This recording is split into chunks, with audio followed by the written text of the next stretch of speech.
నమస్తే అన్న, అందరికీ నమస్కారం.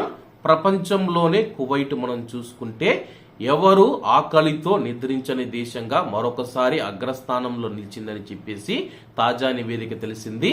కువైట్ సహా మొత్తం 22 దేశాలు అగ్రస్థానంలో ఉన్నాయని చెప్పేసి 22 దేశాలతో కువైట్ దేశం అగ్రస్థానాన్ని పంచుకుంటూ ఉంది.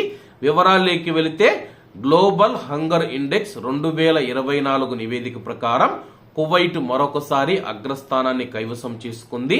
5 పాయింట్ల కంటే తక్కువ స్కోరుతో ప్రపంచంలో అతి తక్కువ ఆకలితో ఉన్న దేశాలలో ఒకటిగా నిలిచింది.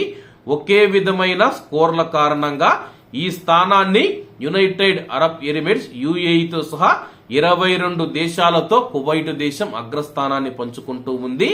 అలాగే 4 ముఖ్య అంశాల ఆధారంగా ప్రపంచంలో ఆకలి స్థాయిలను అంచనా వేస్తూ ఉన్నామని చెప్పేసి జనాభాలో పోషకాహార లోపం, అలాగే పిల్లల పెరుగుదల మరియు 5 ఏళ్లలోపు పిల్లల మరణాల రేటు, దేశం యొక్క బలమైన ఆహార భద్రత మరియు సామాజిక ఆర్థిక స్థిరత్వాన్ని పరిగణలోకి తీసుకొని మేమైతే ఈ యొక్క నివేదికను అధ్యయనం చేసి తయారు చేశామని చెప్పేసి, అలాగే కువైటు తన యొక్క ఆకలికి సంబంధించి తక్కువ స్కోరును స్థిరంగా కొనసాగించిందని చెప్పేసి గల్ఫ్ దేశాలు మరియు అరబ్ దేశాలలో కువైట్ మరియు ఇతర గల్ఫ్ దేశాలలో ప్రపంచవ్యాప్తంగా అత్యల్ప ఆకలి స్థాయి రేటు కలిగి ఉన్న దేశంగా నిలిచింది.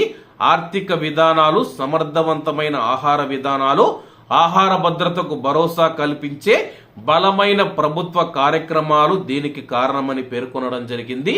ప్రస్తుతం మనం చూసుకుంటే కువైట్ దేశం ప్రపంచవ్యాప్తంగా ఆకలితో ఎవరు నిద్రించని దేశంగా అయితే అగ్రస్థానం నిలవడం జరిగింది. కువైట్ దేశంలో పంటలు పండకపోయినా సరే, ఆహారం లేకపోయినా సరే, కానీ కువైట్ దేశంలో ఎవరు ఆకలితో నిద్రపోవడం లేదని చెప్పేసి తాజా నివేదిక వెల్లడించింది.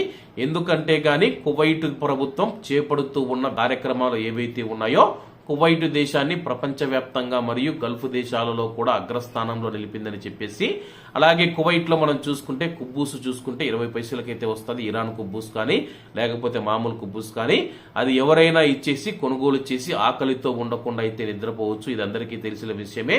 అలాగే సమూన్ చూసుకున్నా ఇవన్నీ తక్కువ ధరలో దొరుకుతాయి కాబట్టి చాలా మంది ఆ యొక్క కుబ్బూస్ కానీ సమూన్ కానీ తినేసి నిద్రపోతూ ఉంటారు. ఇది అందరికీ తెలిసిన విషయమే.